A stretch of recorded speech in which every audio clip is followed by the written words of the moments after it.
Step 1, shut off the shop computer, carry that tower in the house. Step 2, I've went ahead and pulled the side panel off of here and blew off the exterior of the case. I go ahead and do a internal clean here. We need that motherboard for a Christmas present. So we're cleaning all of this out so that they can borrow our motherboard, and we're going to have to rebuild and condense all of this back into the original case so that I have a computer until new motherboard comes in. Then I'm going to swap the board back out and rebuild this later. But so that I don't lose track of everything, I'm going to just do step-by-step clips, and then I'm just going to put all these clips together.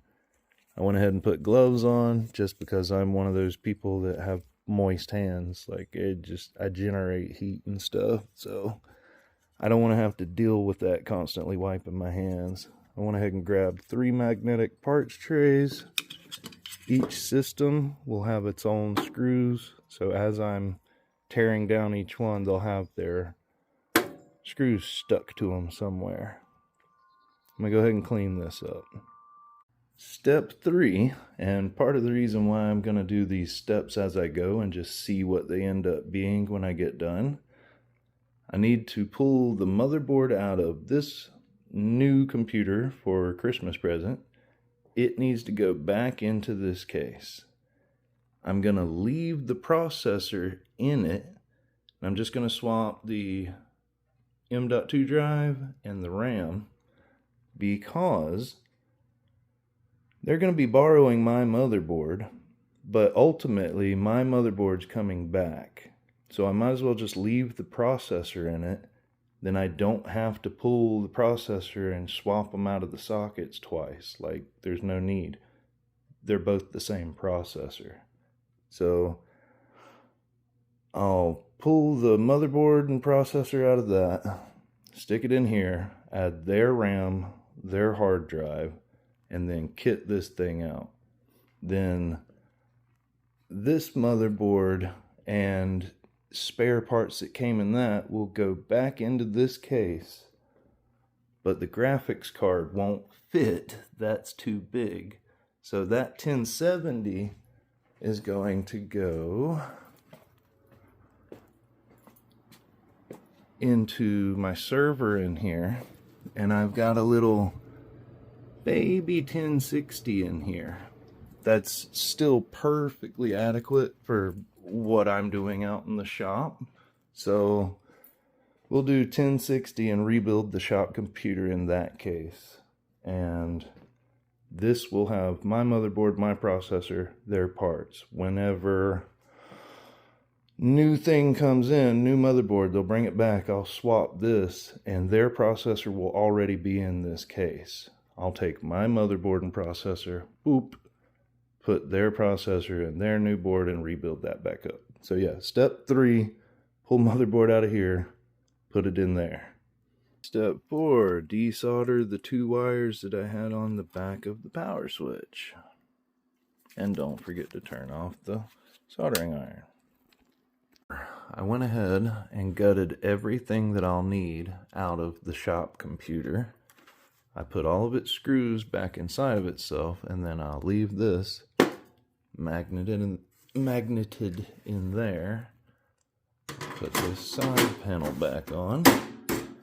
And then it's got 2 screws right here, little thumb screws. I'm going to put these in, and then the shop computer's old case can go dormant now.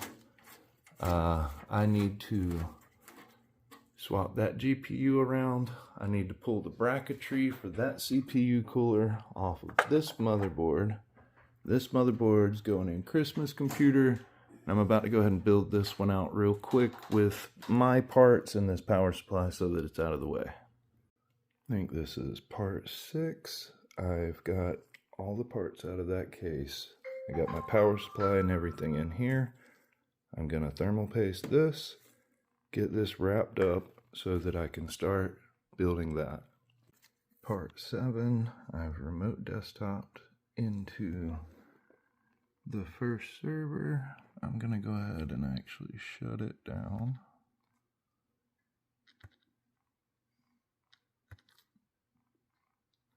Shutting down server 1.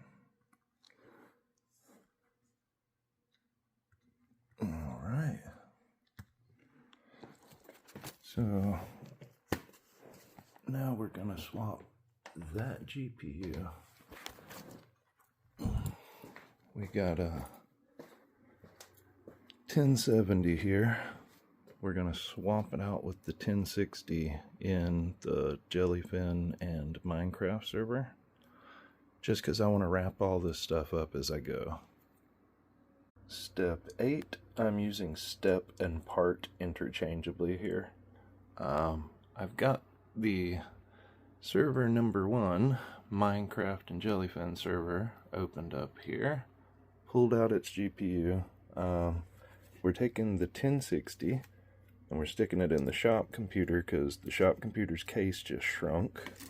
We're taking the shop computer's GPU, putting it in the Jellyfin server for encoding. So it's overkill, but we'll get it back later. Part 9, I've got the GPU in here, the 1070. I just wanted to add another little clip. This is the secret sauce to a lot of what I'm doing. I have one of these in all of my older machines, including this old little bastard has one here. This is a 2nd generation Intel. It's open up because I'm playing with another older GPU. I'm testing some stuff on that one. But anyway, it's got 2.5 gig networking. 2.5 gig networking. Got a 2.5 gig switch up there. Mine and Monkey's computer both have 2.5 gig integrated. So I even have these in the shop computer and everything else. The only thing that's lacking is out at my shop I need to put in a 2.5 gig hub, and it'll 2.5 times the speed of my connection for like my game streaming. So I'll be able to crank my bitrate and quality settings for my remote streaming out there on the shop computer. So yeah, I just wanted to mention that while I was in here. Secret sauce is these little red cards that are plugging the Ethernet in on everything. And carrying one of these around everywhere with you helps. Part 10, just a quick clip here. 1070's installed, side panel's back on and everything. And here's logged into it remotely. My PowerShell scripts and everything for my backups already ran. The Jellyfin server's auto started, and Minecraft server, if it'll adjust, come on, focus, Bedrock server. Yeah, everything auto started and did its thing, so it's good. Part 11, I just got the 1060 back in this old case. Everything's together. Got everything hooked to the fan controller. This pops like that. That can be put to the side. We're ready to take those parts, put them in there. Part 12, I have the loaner motherboard installed, and I was gonna let them borrow my CPU cooler so that I didn't have to pull all this bracketry, because I'll be putting it right back on. That's the reason why I'm not pulling my processor out.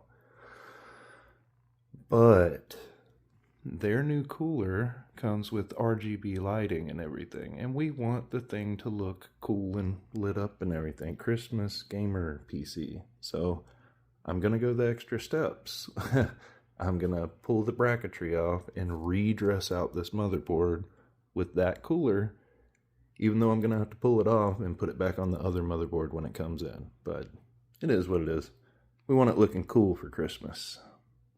Part 13, I got the CPU cooler attached here. I left the back plate that comes in the box because it has adhesive that you use to stick it to your motherboard.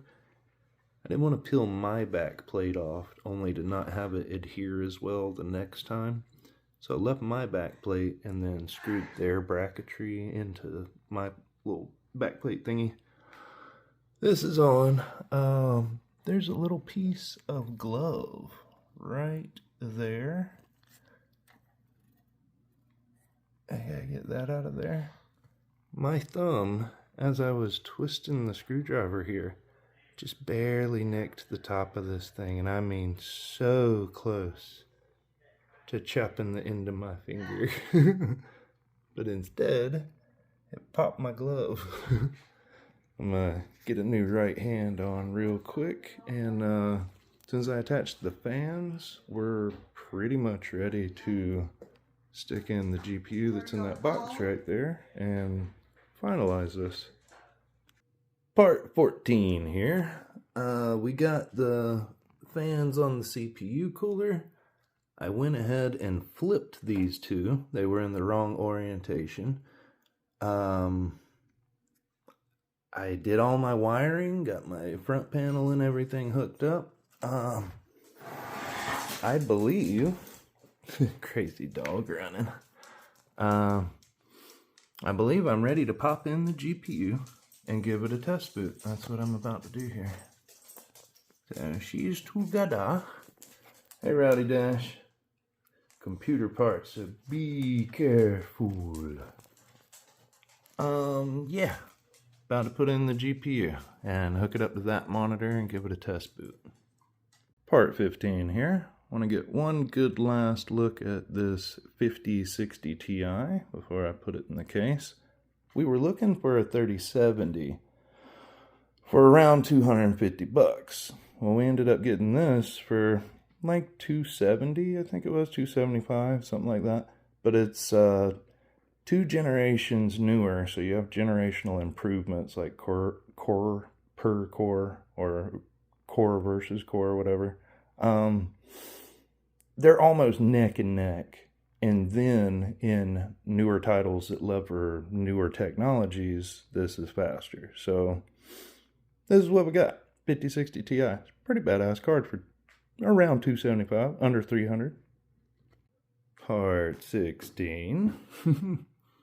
This is the last time we'll take a look at it before I flip the switch and we see if it's gonna boot or not. Looking pretty sleek if you ask me. Let me turn on my light. Yes, is pretty. Alright, I guess let's do a test boot.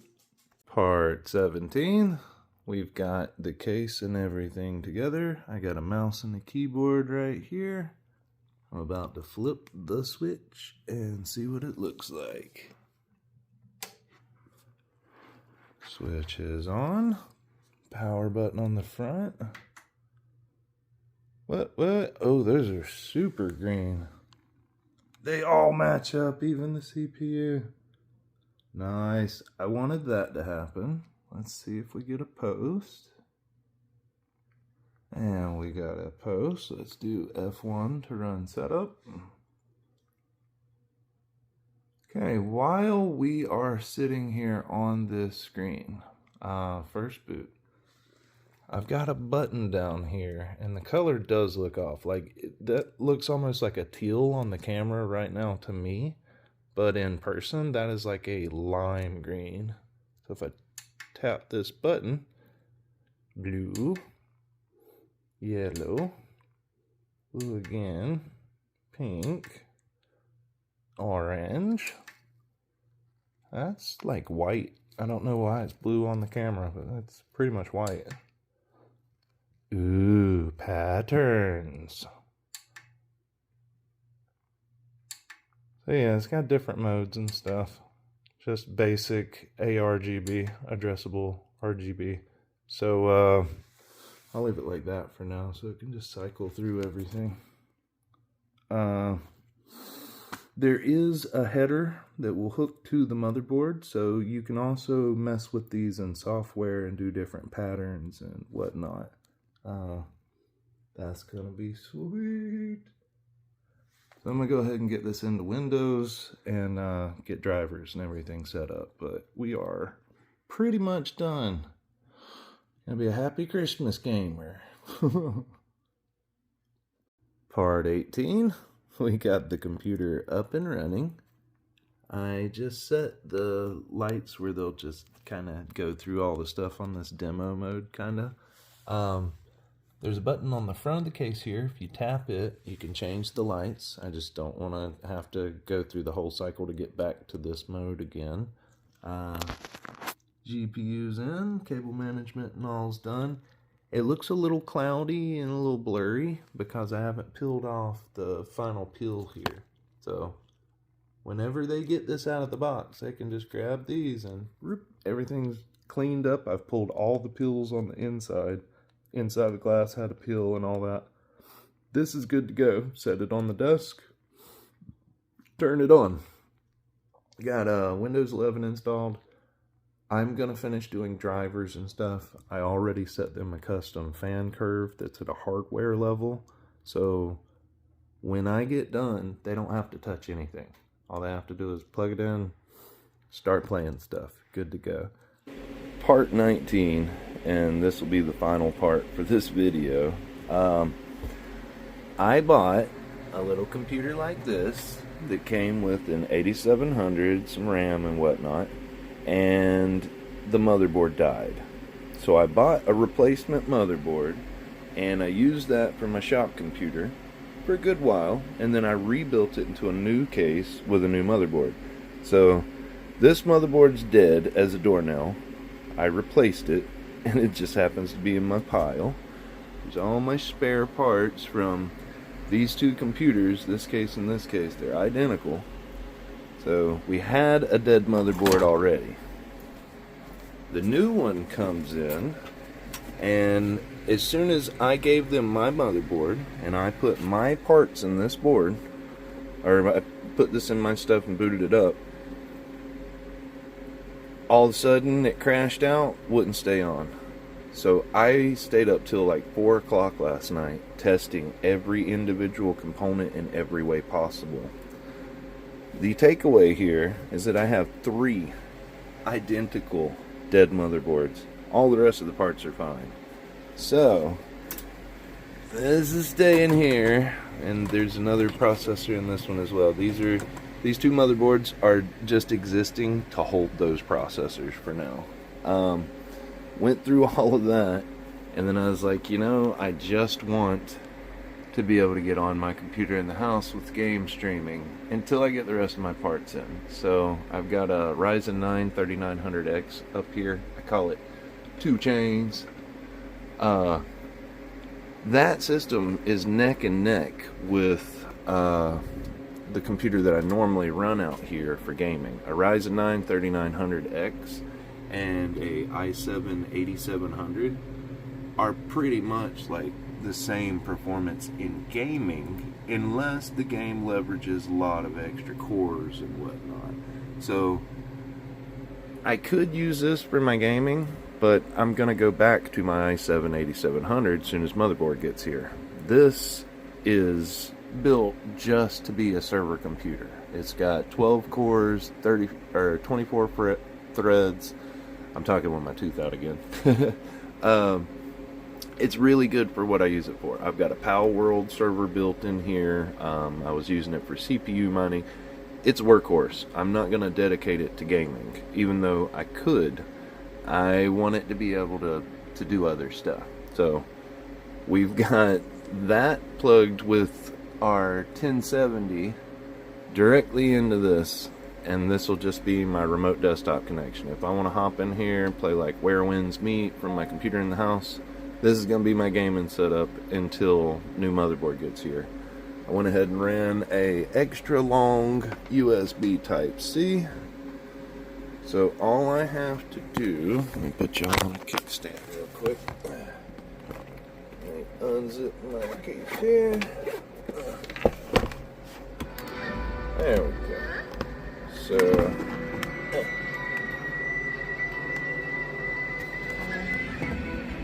got my little controller here.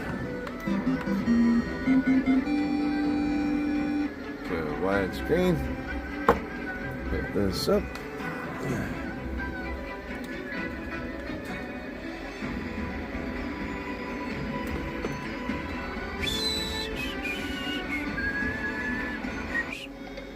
There we go. And we're gaming.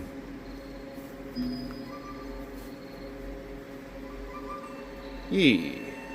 Oh, before I forget, that computer has also been doing my cameras here, but I don't want to waste the juice. So I'm actually using my work Toughbook is hooked down there. I got the charger and HDMI hooked up to it. It was just crammed down there like a little suitcase. Running the cameras up here. I got a extra mouse and keyboard hooked up to it here. So that's my setup right now. I'm running my server computer for remote desktop gaming, and then I've got my old work laptop running the cameras. Yee! Hodgepodge.